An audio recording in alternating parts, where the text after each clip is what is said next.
오빠, 지금 그런 말 여기서 꺼내면 안 되는 거잖아. 그 자리는 우리가 처음으로 양가 부모님 앞에 서는 자리였잖아. 그 분위기에서 그런 식으로 말하는 게 맞아? 나는 맞다고 생각했어. 그 자리에서조차 우리 가족이 평가받는 느낌이었거든. 존중이 아니라 조건으로. 조건이 아니라 현실이잖아. 25평 좁다는 게 그렇게 잘못된 말이야? 우리가 아이 낳고 키우고 살 집인데 그런 고민도 못 해? 넌 그 고민을 하는 방식이 틀렸어. 우리 부모님한테 당연히 더 내놓으라는 식으로 얘기했잖아. 미영아, 그 집이 어떻게 마련된 건지 너 정말 몰라? 몰랐겠냐고. 나도 알아. 논밭 팔아서 오빠랑 부모님이 같이 만든 거. 나 정말 알지. 근데 그걸 왜 지금 이렇게 얼굴 붉히면서까지 얘기해야 돼? 그걸 왜 얘기하냐고? 넌 단 한 번도 그 집을 고맙게 생각한 적이 없어. 시작점도 아니고 기준 미달이라고 했지. 그리고 내 부모님 앞에서 우린 그냥 돈 좀 더 내면 되는 존재로 보였어. 오빠, 그건 너무 나간 말이야. 우리 부모님이 그렇게 말씀하신 건 그냥 딸 가진 마음에서 조금 더 좋은 시작을 바란 거고, 바람이면 그걸 말로 조심했어야지. 우리 부모 앞에서 그 집은 좁다, 구축이라 낡았다, 신축 9억짜리 보탤 수 없냐는 말을 그 자리에서 왜 해? 거기서 내가 고개 숙이고 있어야 했어. 미영아, 솔직히 말할게. 오늘 그 자리에서 확실히 느꼈어. 넌 나를 사랑한 게 아니라 조건 괜찮은 남자로 본 거였구나. 우리 엄마가 너 위해 매번 반찬해줬고 우리 아버지가 농사 지은 것 우리 먹으라고 수시로 보내주셨어. 근데 넌 그거 당연하게 받아들였어. 그게 진짜 문제야. 안녕하세요. 저는 경북 안동에서 살고 있는 67살 박인숙입니다. 남편은 올해 73, 저보다 6살 많지요. 농사 지으며 자식 둘 낳아 정직하게 키웠습니다. 큰아들, 그리고 작은아들. 특히 우리 막내 작은아이는 말 한마디 허투루 안 하는 속 깊은 아이입니다. 서울이라는 낯선 도시에 홀로 올라가 말없이 묵묵히 성실하게 자리를 잡았어요. 그런데 결혼을 준비하면서 그리 속을 썩일지는 몰랐네요. 혹시 지금 자식 일로 마음 아프신 분들, 아니면 부모님께 죄송한 마음 품고 계신 분들 계시다면 잠시만 제 이야기에 귀 기울여 주실래요? 구독과 좋아요, 알림 설정도 부탁드릴게요.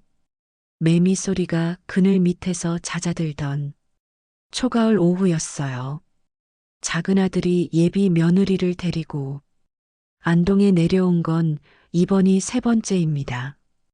첫 번째, 두 번째는 말 그대로 인사차 왔다 갔고 그 애는 말도 예의 바르고 손님처럼 조심스러웠어요.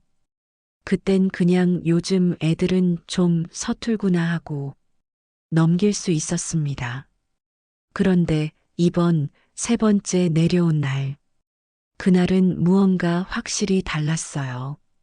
점심을 다 먹고 마당의 평상에 앉아 수박을 썰어 먹고 있었습니다. 남편은 평상에 앉아 신문을 넘기고 있었어요.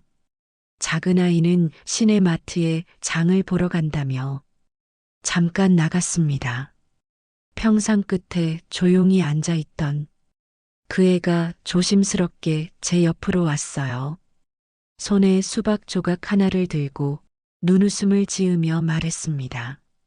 어머님, 오늘도 반찬 너무 잘 먹었어요. 고등어 조림은 어떻게 그렇게 부드럽게 하세요? 그거야 뭐 손맛이지.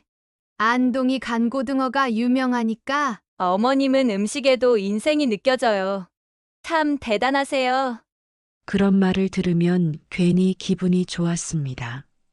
그렇게 한두 마디 주고받던 그 애가 갑자기 수박을 내려놓고 허리를 펴더니 조용한 목소리로 말을 꺼냈습니다. 어머님, 제가 이런 질문 드려도 될지 모르겠는데요. 응. 뭔데? 혹시 어머님이랑 아버님, 노후 준비는 잘 되어 있으세요? 그 말에 난 순간 수박 자르던 손이 멈췄습니다. 정말 엉뚱한 질문이라 한 박자 늦게 되물었어요. 노후 준비? 네, 혹시 국민연금 같은 건 받으시나요? 아버님 연세면 아마 받고 계실 것 같고, 얼마나 받으세요? 지금 생활은 전적으로 농사 수익으로 하시는 거예요? 말도 예쁘게 하던 그 애가 내 인생 전체를 마치 숫자로 환산하려는 느낌이었어요. 그걸 왜 묻니? 아, 그냥요. 저희가 이제 결혼하고 생활을 같이 하게 되면 어머님, 아버님의 경제 상황이 어떻게 되는지 알아둬야 하니까요. 혹시라도 나중에 도와드릴 일이 있으면 미리 준비도 하고요. 겉으로는 참 친절한 말이었습니다. 근데 그 안에 담긴 말뜻은 뻔했어요. 부담이 될까봐 미리 파악하고 싶다. 우린 그럴 능력은 없으니 책임은 지기 싫다. 그 애는 말을 이어갔어요. 그리고 안동에 있는 땅은 대략 얼마나 되세요? 논이 많으세요? 밭이 많으세요? 혹시 대지 같은 건 없으신가요? 건물 지을 수 있는 땅이요. 그거면 서울에서 신혼집 마련하는데 큰 도움이 될 수도 있잖아요. 남편이 그 순간 신문을 덮고 조용히 고개를 돌렸습니다. 우린 둘 다 그 말이 가진 의미를 너무 잘 알았어요. 그건 단순한 궁금증이 아니었고, 우리 노부부의 경제 사정을 필터 없이 파악하려는 질문이었어요. 나는 칼을 도마에 내려놓고 그 애를 바라봤습니다. 그게 그렇게 궁금하니? 네, 제가 좀 현실적인 편이라서요. 사람 일이 어떻게 될지 모르니까요.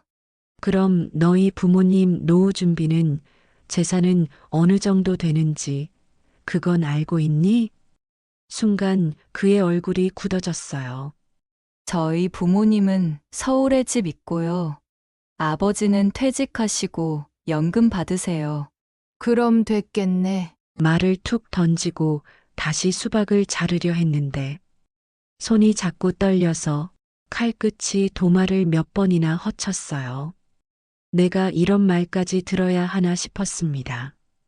평생 흙 묻힌 손으로 자식 둘 키우고 땅 한 평, 논 한 마지기 모아가며 자식들 서울살이 미천될까 싶어 피땀 흘린 우리가 이렇게 일일이 조사받듯 설명을 해야 하는 처지였던 건가 싶었어요.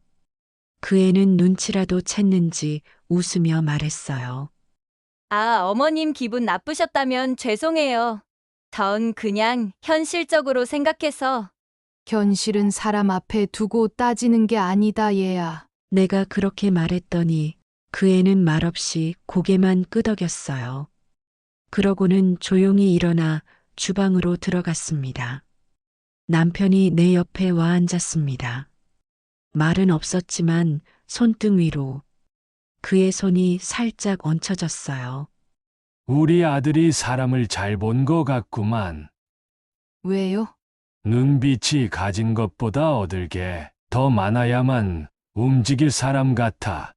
요즘 같은 시대에 아주 좋을 것 같아. 남편의 그 말이 마음속에 오랫동안 남아 있었습니다. 그날 밤 내 마음은 많이 무너졌어요. 작은 아이가 그렇게 착하고 든든하게 자라준 것도 다행인데 그 옆에 붙은 사람 때문에 내가 아끼는 그 아이 인생이 흔들릴까봐 처음으로, 정말 처음으로 결혼을 반대해야 하나 고민했어요. 남편은 일찍이 방으로 들어가셨습니다. 그날따라 괜히 피곤하다고 하시더니 신문도 안 보고 눕더라고요. 저는 마당에 멍하니 앉아 있었어요. 어둑해진 하늘에 별이 뜨기 시작하는데 괜히 마음 한구석이 허전했습니다. 그때 마침 대문 밖에서 익숙한 발소리가 들렸어요. 작은 아이가 시내에 다녀온다고 나갔다가 돌아온 참이었어요. 손에 캔커피 2개를 들고 들어오며 웃었어요. 엄마, 이거 마실래요? 오늘따라 바람이 시원하네요. 됐어. 너 마셔라. 엄마는 그냥 따뜻한 물이 좋아. 아들을 옆에 앉히고 나서 한참을 말없이 하늘만 보다가 조심스레 운을 띄웠습니다. 아까 미영이하고 얘기 좀 했다. 응? 무슨 얘기요? 그게 내 아버지랑 나 노후 준비는 되어 있냐? 안동에 땅은 얼마나 있냐? 수익은 얼마나 나냐? 뭐 그런 얘기였어. 작은아이가 잠깐 눈을 내리깔더니 이내 웃으면서 말했어요. 아, 엄마, 그 친구가 원래 좀 그래요. 살림에 관심도 많고 현실적인 스타일이라 그래요. 현실적인 것도 정도가 있지 않니? 근데 나쁜 뜻은 아니에요. 엄마 아빠 걱정해서 그런 거예요. 결혼하면 서로 도와야 할 수도 있으니까. 그리고 요즘은 결혼할 때 양쪽 부모님, 노후 준비 여부도 아주 중요한 요소예요. 미리 파악하고 준비하자는 쪽이 강해요. 저는 아들 얼굴을 조용히 바라봤습니다. 그 말이 정말 그 애한테서 나온 건지 아니면 작은아이가 그렇게 믿고 싶은 건지 헷갈리기 시작했어요. 엄마, 그 친구 성격 알뜰하고 꼼꼼해요. 돈 쓰는 것도 꼭 필요한 데만 쓰고 평소엔 절약 엄청 해요. 그런 거 보면 저는 오히려 고맙기도 해요. 땅 얘기나 수익 얘기, 그거 엄마 속상하게 하려고 한 말 아니에요. 그냥 미래를 같이 그리는 과정이라고 생각하자고 그렇게 말했을 거예요. 엄마, 미영이 말이 너무 솔직해서 기분이 나쁘실 수도 있는데요. 근데 나랑 있으면 정말 잘해요. 정도 많고 나 챙기는 거 보면 진짜 마음이 느껴져요. 나는 그 말을 듣고 차마 더 말을 잇지 못했어요. 자식이 그렇게 믿고 의지하는 사람을 내가 반대하겠다고 말하면 그 순간부터 우리는 멀어질지도 모르니까요. 그리고 결혼은 아들이 하는 것이고 평생을 함께 하는 것도 아들이니까요. 저희는 아들이 둘이었습니다. 큰아들은 대구로 갔고 작은아들은 지방 국립대를 어렵사리 들어갔습니다. 학비가 없어서 밤에 남편이랑 둘이 방구석에 앉아 이 땅이라도 담보 잡힐까 고민했던 적이 한두 번이 아니었습니다. 그런데 지방 국립대를 들어간 작은아들은 그때부터 장학금 받을 만큼 공부를 잘했어요. 고등학교 때부터 착실하고 성실한 아이라는 소리를 많이 들었는데 대학에서도 교수님들한테 인정받고 결국 서울에 있는 대학 연구소에 취직을 하게 되었습니다. 서울 간다고 했을 땐 걱정도 많았습니다. 그 낯선 도시에서 아는 사람 하나 없이 혼자 살아간다는 게 얼마나 외롭고 힘들까 싶었거든요. 그런데도 이 아이는 늘 괜찮아요, 엄마 하면서 웃었습니다. 전화할 때마다 밝게 웃으며 서울살이 할만해요. 안동에 비하면 복잡하지만 아주 좋아요. 그러더라고요. 근데 속으로는 얼마나 외로웠을까요? 혼자 끼니 챙기고 밤늦게까지 야근하고 주말에도 연구실 나간다는 말 들으면 마음이 짠했습니다. 그렇게 몇 개월이 흐르고 어느 날 작은아들이 전화로 조심스럽게 말을 꺼냈습니다. 엄마, 사실 같이 사는 친구가 있어요. 그 순간 가슴이 철렁 내려앉았어요. 서울에 혼자 있는 줄 알았던 아이가 누군가와 함께 산다는 말이 낯설고 불안했어요. 하지만 요즘 애들 다 그렇다니까. 괜히 엄하게 굴기보단 그냥 웃으며 말했어요. 그래. 잘 지내고 있으면 됐다. 너무 서두르진 말아라. 아들과 동거를 하고 있는 여자는 아들과 동갑인 미영이란 아가씨로 안동에도 자주 내려왔습니다. 명절이나 휴가 때면 꼭 인사하러 오더라고요. 농사일이나 청소도 도와주고 말도 참 싹싹했어요. 처음엔 마음이 조금은 놓였어요. 참 예의 바르고 말끝마다 어머님, 어머님하고 부르는 것도 정겹게 들렸습니다. 그 즈음이었어요. 안동 외곽에 대규모 택지 개발이 들어선다는 소문이 돌기 시작했습니다. 마을 회관만 가면 온 동네가 들썩거렸죠. 우리 동네 땅이면 거의 포함된다던데. 거기 평당 70만 원이라는데 진짜래요. 이장님이 말했어. 시청에서 직접 측량 다녀갔다고. 그 말들을 들으면서도 저는 반은 믿고 반은 안 믿었어요. 우리 땅이 어디 그렇게 큰 가치가 있었겠어요. 그저 논이고 밭이지 개발이니 보상이니 하는 말은 그동안도 수도 없이 들어왔던 말이었거든요. 그런데 어느 날 시청에서 담당 공무원이 와서 측량을 하고 땅 경계선을 직접 짚어주더라고요. 어르신, 이쪽 논이랑 저기 밭까지 다 포함이에요. 보상가 기준으로 하면 대략 4억 정도 예상됩니다. 그 말 듣는 순간 꿈인가 싶었습니다.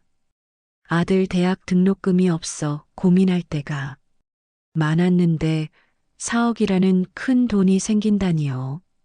남편이 옆에서 서류를 바라보다가 조용히 한숨을 내쉬었어요. 이게 진짜 우리 몫이 맞는가? 그러게 세상에 이런 날이 오긴 오네. 집에 돌아와 도장 들고 마주 앉아서도 둘 다 한동안 아무 말 없이 앉아 있었어요. 남편은 고개를 떨군 채 가만히 말했습니다. 이제 자식들한테 마지막으로 뭘 해줄 수 있을지 그 생각이 먼저 드네. 나도 그래요. 이게 우리가 잘 살아보겠다고 모은 땅은 아니잖아. 어떻게든 자식들한테 쓰는 게 맞지 싶어요. 우리는 그 돈을 두 아들에게 공평하게 나눠줄 생각이었습니다. 작은 아이는 아직 제대로 자리도 못 잡았고, 큰아들은 대구에서 안정적으로 회사에 다니고 있었지만, 부모 마음이라는 게 똑같이 해줘야 한다는 생각뿐이었어요. 며칠 뒤 큰아들을 만나러 일부러 대구까지 내려갔습니다. 식당에 마주 앉아 찌개가 보글보글 끓는 소리 속에 우리는 조심스럽게 말을 꺼냈어요. 얘야, 너한테도 이제 집 하나 장만해 줄 수 있을 것 같아. 네? 무슨 돈으로요? 안동 외곽 개발된 거 알지? 거기 우리 땅도 걸렸어. 그걸로 4억 나왔다. 아들이 숟가락을 들다가 멈췄어요. 눈이 동그래지면서도 표정은 놀란 것보다 걱정 섞인 눈빛이었어요. 엄마, 그게 진짜예요? 근데 그 돈 다 엄마 아빠 거잖아요. 왜 나한테 집을 사줘요? 그 돈 너랑 내 동생 나눠주려고 그래. 둘이서 똑같이. 2억씩. 아들은 한참 말을 잇지 못하다가 숟가락을 내려놓고 두 손을 식탁에 모았습니다. 그런데 그 다음 말이 제 눈시울을 붉히게 했어요. 엄마, 나 그 돈 안 받을래요. 나는 괜찮아요. 진짜 괜찮아요. 뭐, 지금 아내랑 애 키우면서 사는데 아무 불편 없고요. 처가에서도 많이 도와주셨어요. 결혼할 때도 전세도 마련해 주셨고요. 전 이미 많은 걸 받았어요, 엄마. 그래도 너도 엄마 자식이잖아. 엄마가 어떻게 한쪽만 줄 수 있겠니? 엄마, 진심이에요. 그 돈 다 동생한테 주세요. 지금 필요한 사람은 걔잖아요. 나는 그 말을 듣는 순간 입술을 꾹 다물었어요. 뭘 말하면 그 마음을 망칠 것 같아서 그저 고개만 떨군 채 한참을 앉아 있었습니다. 내가 그렇게 말해줘서 엄마는 참 고맙다. 엄마 아들이잖아요. 형제가 뭐예요? 형은 이런 때 동생 돕는 거지. 그날 밤 집에 돌아와 남편한테 얘기했어요. 큰 아들은 정말 잘 키운 것 같아요. 그리고 어째 2억을 동생을 준다고 하지? 정말 마음이 고마워. 남편은 말없이 고개만 끄덕이더니 갑자기 이불을 걷고 밖으로 나가더라고요. 마당 평상에 가앉더니 가만히 하늘을 올려다보는 그 모습이 왠지 낯설면서도 짠했어요. 우리 큰아들 참 잘 컸다. 그 말이 조용히 들려왔습니다.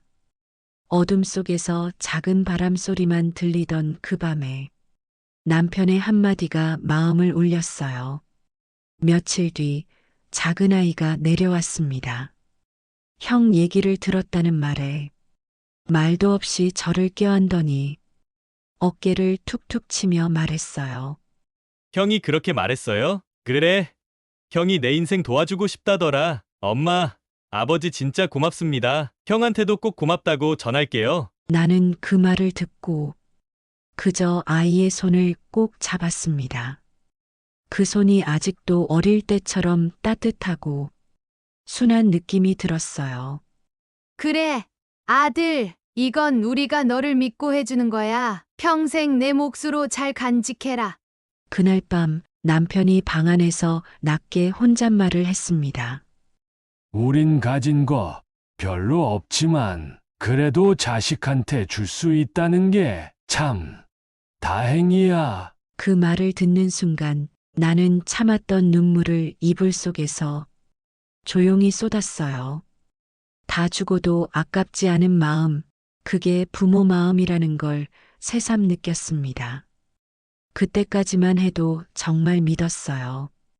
그 집에서 우리 작은 아들이 좋은 사람과 함께 따뜻한 삶을 살아가겠지 했습니다. 하지만 세상 일은 늘 그 바람을 그대로 따라주진 않더라고요. 그리고 며칠 뒤 작은 아이는 자신이 살 집을 계약했다고 전화를 했습니다. 엄마, 집 정했어요. 그래? 어디쯤인데? 서울 외곽 쪽이에요. 출퇴근은 좀 걸려도 조용하고 가격도 괜찮아서요. 잘했다. 어차피 너희 둘이 살아갈 집이잖니. 마음 편한데면 됐다. 네, 25평이에요. 구축 아파트긴 한데 내부는 리모델링이 잘 돼 있어서 들어가서 크게 손볼 건 없어요. 전화기 너머 목소리가 어딘지 들떠 있었어요. 그 아이가 서울에서 처음으로 갖게 된 자기 이름 석자 들어간 집, 그걸 생각하니 저도 뿌듯하고 마음이 벅차더라고요. 근데 돈은 얼마나 들었어?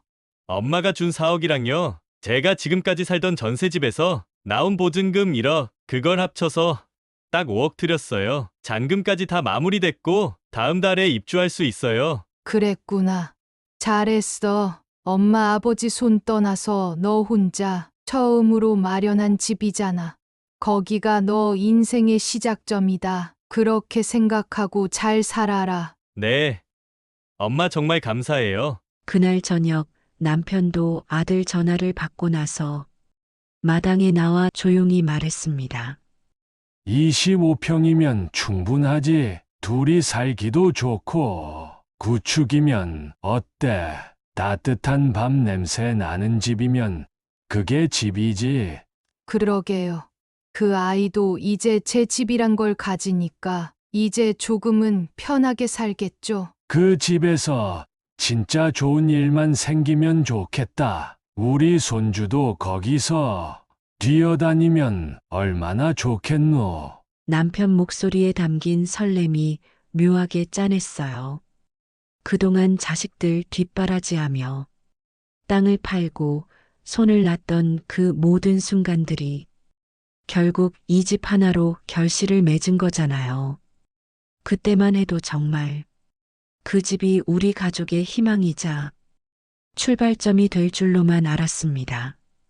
작은 아이가 그 집에서 사랑하는 가족과 함께 웃고 떠들며 소소한 일상을 쌓아갈 거라 믿었어요. 하지만 세상 일은 늘 그 바람을 그대로 따라주진 않더라고요. 그 집이 나중엔 우리 가족의 마음을 가장 깊게 흔들게 될 줄은 그땐 정말 몰랐습니다. 그렇게 시간이 흐르고 작은 아이가 안동에 내려와 조용히 말했습니다. 엄마, 우리 결혼 준비 중이에요. 그 말에 나는 한참을 멍하니 앉아 있었어요. 동거라는 게 일시적인 건 알았는데 이미 결혼까지 생각하고 있었다는 걸 그때 처음으로 들은 거였거든요. 결혼을 준비한다고? 네, 아직 확정은 아니고 준비하고 있어요. 솔직히 말하면 조금 놀랐어요. 아직도 그 둘 사이에 어딘지 모를 거리감 같은 게 느껴졌고, 특히 미영이라는 아가씨가 우리 가족과 진짜 하나가 될 수 있을까? 확신이 없었거든요. 하지만 아이가 그토록 진심이라면 엄마로서 그걸 가로막을 수는 없었습니다. 그래. 내가 정말 원한다면 엄마는 응원한다. 그 애도 너만큼 마음이 굳었겠지? 네. 엄마, 미영이도 진지하게 생각하고 있어요. 둘이 오래 지냈고 서로 잘 맞는 부분도 많아요. 작은 아이 목소리는 밝았고 미래를 상상하는 사람. 특유의 설렘이 느껴졌어요. 그 목소리를 들으며 나도 모르게 가슴 한켠이 따뜻해졌습니다. 며칠 뒤 미영이 쪽 부모님과 이야기가 오가고 양가 부모가 얼굴을 마주할 자리를 잡았다는 말을 들었어요. 엄마, 상견례 날짜 나왔어요. 다음 달 초에 서울에서 뵙기로 했어요. 그래. 장소는 정했니? 네, 미영이 아버님이 아는 곳 있다며 예약하셨대요. 강남 쪽 한정식집인데 조용하고 괜찮은 곳이에요. 그 얘기를 듣고 남편과 저는 슬며시 웃으며 서로를 바라봤습니다. 그래, 이제 진짜 장가가는구나. 이 아이도 드디어 혼자서만 살던 서울에서 가정을 꾸리려는구나. 우리도 드디어 둘째 며느리 보내. 응, 그러게요. 근데 왠지 모르게 기쁘면서도 좀 그래요. 걱정돼서 그래. 미영이라는 그 아가씨가 마음에 걸려서. 응, 뭐라 딱 집어서 말은 못하겠는데 그 눈빛이 자꾸 마음에 남아. 남편은 담배 연기를 천천히 뿜으며 말했어요. 그래도 우리 아들 믿자. 그 말을 들으니 괜히 눈물이 핑 돌았어요. 아직은 낯설고 어쩌면 두려운 인연이지만 자식이 선택한 사람이니까 이젠 정말 가족으로 받아들일 준비를 해야겠구나. 마음을 다잡았습니다. 그렇지만 작은 며느리가 될 미영이와의 갈등은 결혼 전부터 있어 왔길래 그게 더 불안했습니다. 작은 아이가 안동에 내려온 날이었어요. 오랜만에 내려왔다고 미영이도 함께 따라왔습니다. 두 사람은 마당 한쪽 식탁에 나란히 앉아 있었고 저는 그 모습을 보며 저녁 준비를 했어요. 오랜만에 내려왔으니 제대로 된 된장찌개 하나 해줘야겠다 싶어서 애호박에 감자, 두부 듬뿍 넣고 뚝배기에 끓였어요. 된장도 직접 담근 거였으니 맛은 자신 있었죠. 밥상에 찌개를 올리고 함께 앉았는데 서로 몇 마디 안 하고 조용히 숟가락을 들더라고요. 남편도 말없이 밥만 뜨고 있었고요. 한참을 그렇게 먹다가 미영이가 수저를 내려놓더니 조용히 말했어요. 어머님, 저기 저희 사는 집이요. 25평이라 했잖아요. 나는 아무 생각 없이 대답했어요. 응, 그렇지. 서울에서 그만한 집이면 괜찮은 거 아니니? 근데 솔직히 말하면 조금 답답한 느낌이 있어요. 결혼하고 애도 낳고 살기에는 좀 작지 않나 싶어서요. 된장찌개를 푸던 국자에서 국물이 툭 하고 떨어지며 그릇 가장자리를 적셨어요. 그 순간 내 손이 살짝 떨렸습니다. 바로 눈을 들진 않았지만 내가 잘못 들은 게 아니라는 걸 직감했어요. 숨을 한번 깊게 삼키고 애써 웃으며 대답했어요. 요즘은 부부 둘이 살아도 18평, 20평도 많다. 사람 사는데 평수가 다는 아니지 않니? 그 말에 미영이는 조금 멋쩍은 듯 웃으며 고개를 끄덕였지만 눈빛은 여전히 흔들리지 않았어요. 맞는 말씀이긴 한데요. 요즘 신혼부부는 보통 30평 이상으로 시작하거든요. 특히 아이 생각하면 공간이 여유 있어야 좋으니까요. 그때 작은 아이가 조용히 국을 한 숟갈 떠먹고 눈을 내리깔았습니다. 남편은 그 순간 숟가락을 조용히 내려놓았어요. 그릇에 살짝 부딪히는 쇠소리가 거실에 작게 울리더라고요. 나는 더 말을 잇지 않았어요. 그냥 밥만 씹었죠.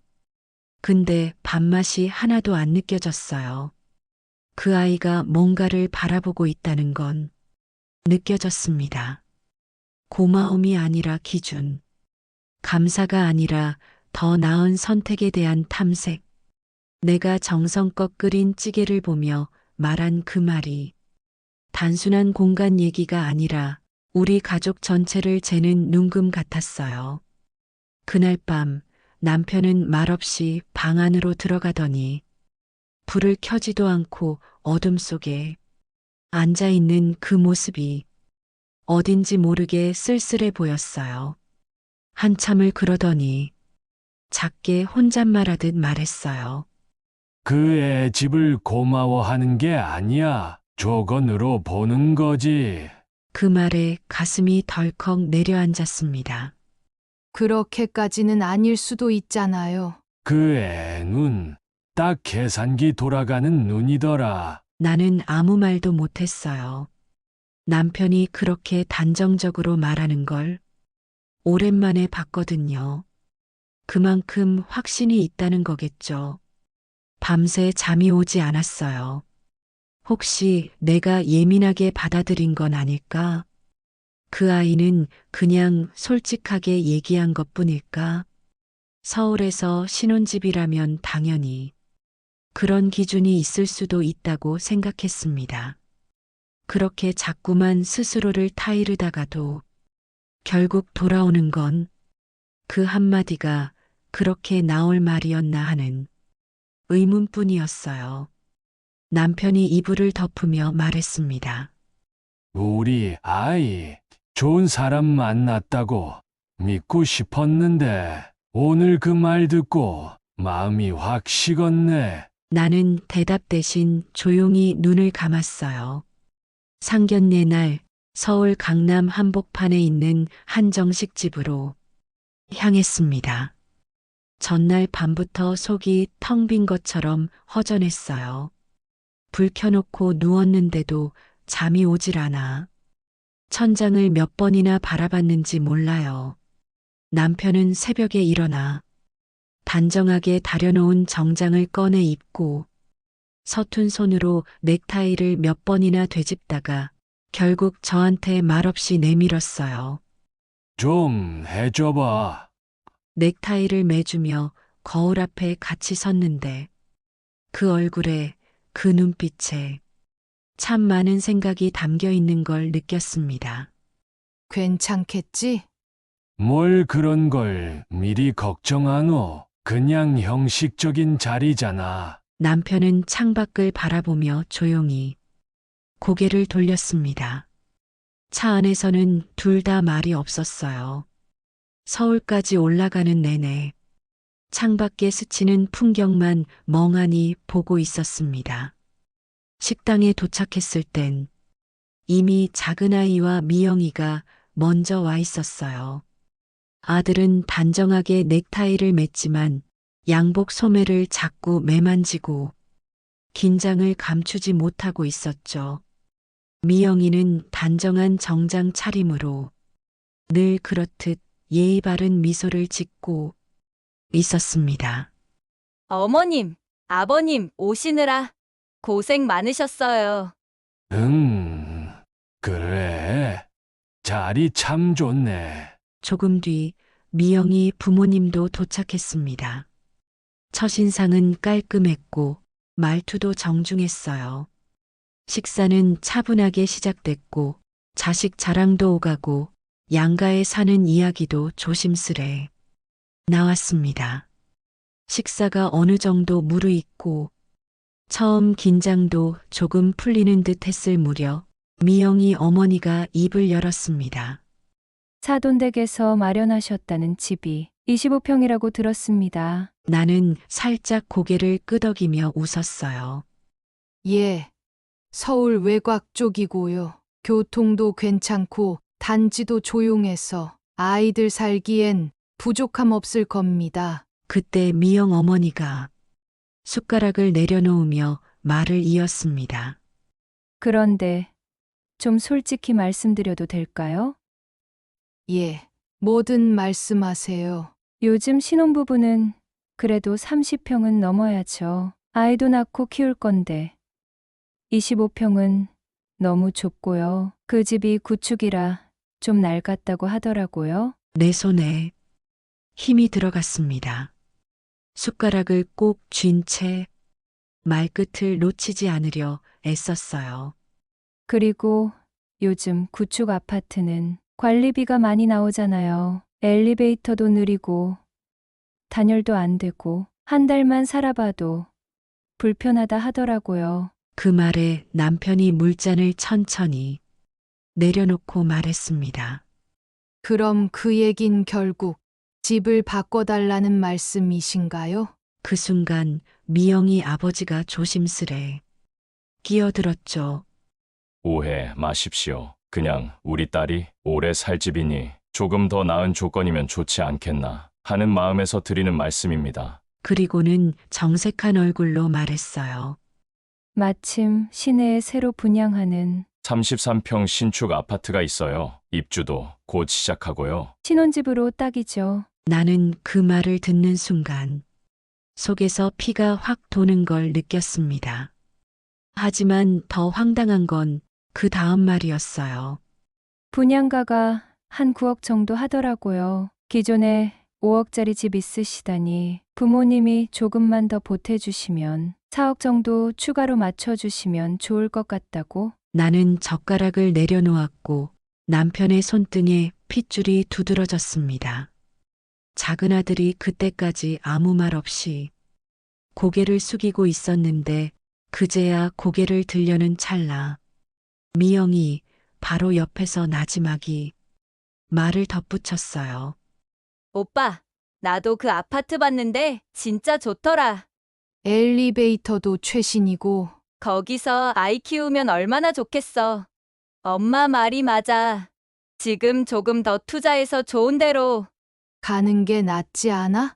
그 말에 작은 아들은 입술을 앙다물고 고개를 떨구었고 나는 더는 참을 수가 없었습니다. 미영아, 내가 조용히 말을 꺼냈습니다. 너 그 집이 내 남편 될 사람이 땀 흘려 번 돈으로 사고 그 부모가 논밭 팔아 마련한 집이란 거 정말 몰랐니? 미영이 순간 입을 다물었고 그 옆에서 미영 아버지가 곤란하다는 듯 웃었습니다. 그런 뜻은 아니고요. 그냥 혹시 여유가 되신다면 한 번쯤 생각해 보실 수도 있지 않겠나 싶어서. 저희는 퇴직 후에 연금 생활 중이라 솔직히 큰 도움은 못 됩니다. 하지만 아무래도 딸 가진 입장이다 보니 조금은 더 기대하게 되는 건 사실이지요. 남편은 말없이 숟가락을 내려놓고 손가락을 탁탁 두드렸습니다. 작은 아들은 그 순간 젓가락을 내려놓았고 조용히 시선을 바닥으로 내리깔았어요. 미영은 아들의 무릎을 조용히 툭툭 건드렸고 귓속말로 뭐라고 했지만 작은 아들은 아무 대답도 하지 않았습니다. 그리고 고개를 천천히 들더니 정면을 또렷이 바라봤습니다. 어머니, 아버지, 이 자리에선 하지 말아야 할 말인지도 모릅니다만 목소리는 또렷했고 말끝마다 담긴 감정은 더는 물러서지 않겠다는 의자가 느껴졌습니다. 그 집은 제 월급과 엄마 아버지의 논밭 팔아서 만든 집입니다. 25평이 좁다고 하셨죠. 그 집 한 칸, 한 벽에는 우리 가족의 피와 땀이 묻어 있습니다. 순간 미영 부모님의 표정이 굳어졌고 미영은 당황한 얼굴로 작은 아들의 팔을 붙잡았습니다. 오빠, 지금 그런 말 하면 안 돼. 잡지 마. 나 지금 참을 만큼 참았어. 그 말 한마디에 식당 안은 조용해졌고 작은 아들은 한숨을 들이쉬고 말을 이었습니다. 지금까지는 제가 인사드리 갈 때마다 집은 신축의 큰 평수 아파트, 폐물도 요즘 친구들 하는 것으로 다 해줘야 된다는 이야기, 신혼여행도 가장 비싼 패키지로 찾아오셔서 저한테 이야기하신 것도요. 제가 부족한 걸 수도 있고 서울 집값이 워낙 비싸다 보니 어느 정도는 받아들여야 한다고 생각했어요. 그리고 폐물도 신혼여행도 어차피 저희의 재산이 되려니 이해를 했습니다. 그런데 지금 여기서 부모님께 4억을 더 부담하라는 얘기를 당연하다는 듯 꺼내는 거 전 이해가 안 됩니다. 미영이 무언가 말하려 했지만 작은 아들이 손을 들어 조용히 막았습니다. 이건 그냥 집 얘기가 아닙니다. 제가 누구를 선택하고 그 사람과 어떤 삶을 살아야 하는지를 처음부터 다시 고민하게 만드는 말이에요. 이 자리는 두 사람이 서로를 믿고 의지하겠다는 걸 확인하는 자리인 줄 알았습니다. 그런데 오늘 저는 그 믿음이 아니라 물질적인 것이 더 중요하다고 생각하고 계신 두 분을 봤습니다. 사랑도 조건이고 집도 조건이고 사돈 사이도 거래처럼 느껴지네요. 이런 결혼이라면 저는 다시 생각해보고 싶습니다. 그리고 나를, 아버지를 바라보다가 다시 고개를 돌려 정면을 응시한 채 말했습니다. 죄송합니다. 이 결혼 다시 생각하겠습니다. 그 순간 식당은 숨소리 하나 없이 조용해졌습니다. 남편이 천천히 일어섰습니다. 우리 아이가 부모가 흘린 땀을 욕먹는 걸 더는 못 견딘 겁니다. 오늘 자리는 여기서 그만해야 될 것 같습니다. 그리고 나서 저도 천천히 자리에서 일어났어요. 두 다리가 떨려서 쉽게 걷지를 못했지만 겨우 입을 떼며 마지막 인사를 했습니다. 실례했습니다. 그렇게 우리는 한마디 더하지 않고 그 자리를 떠났습니다. 돌아서는 길에 내 눈엔 눈물이 고였고 남편은 한 손으로 내 등을 감싸 안았어요. 상견례가 끝나고 서울에서 안동으로 내려오는 차 안은 숨소리조차 조심스러울 만큼 조용했습니다. 남편은 창밖만 보았고 저는 옆에서 창에 고인 제 얼굴을 멍하니 바라보고 있었어요. 무슨 말을 해야 할지 모르겠더라고요. 아니, 말을 하면 눈물부터 쏟아질 것 같아서 그냥 입을 꾹 다물고 있었습니다. 라디오에서 흘러나오는 옛날 트로트 한 소절조차 가슴을 후벼 파는 듯 들렸어요. 고개를 창밖으로 돌려 아무렇지 않은 척했어요. 작은 아이는 상견례장에서도 그 뒤로도 단 한마디 하지 않았습니다. 그날 밤도 서울에 머물며 연락 한 통 없었고 다음 날 밤 현관문이 조용히 열렸습니다. 밤 9시 10분쯤이었어요.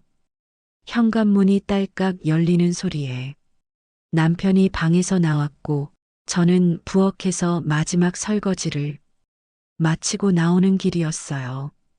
작은 아이는 말없이 들어오더니 신발도 벗지 않고 거실 한복판으로 걸어오더니 그대로 무릎을 꿇었습니다.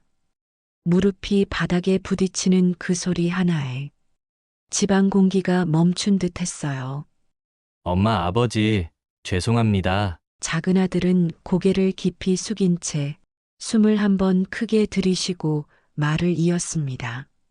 그날 참았어야 했는데 그 자리에서 그 말을 하면 안 되는 줄 알았는데 제가 도저히 더는 못 참겠더라고요. 처음엔 사랑하니까 괜찮을 줄 알았어요. 조건도 차이도 그냥 넘기면 된다고 생각했어요. 엄마, 아버지가 해주신 거에 제 목 더 보태서 책임지고 싶었어요. 말하는 아들의 목소리에 눈물이 잔뜩 고여 있었고 그 손등 위로 굵은 핏줄이 불끈 솟아 있었어요.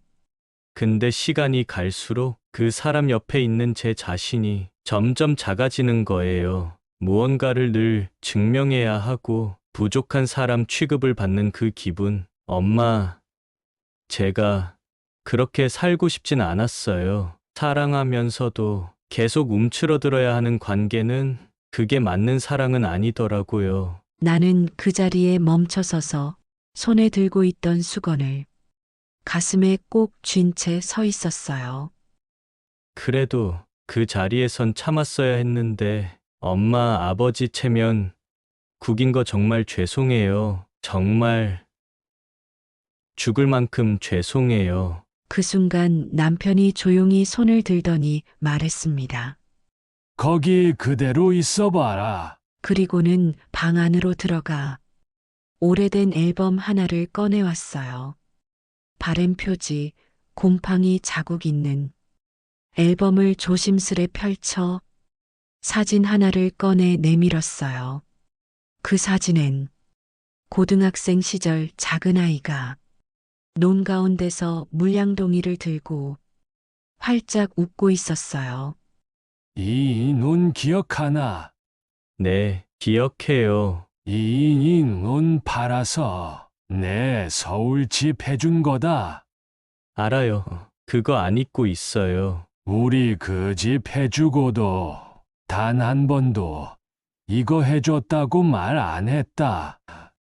네 자존심 다칠까봐, 그 집안이 우리 무시하게 될까봐. 작은 아이는 그대로 고개를 떨군 채 두 손으로 얼굴을 가렸습니다.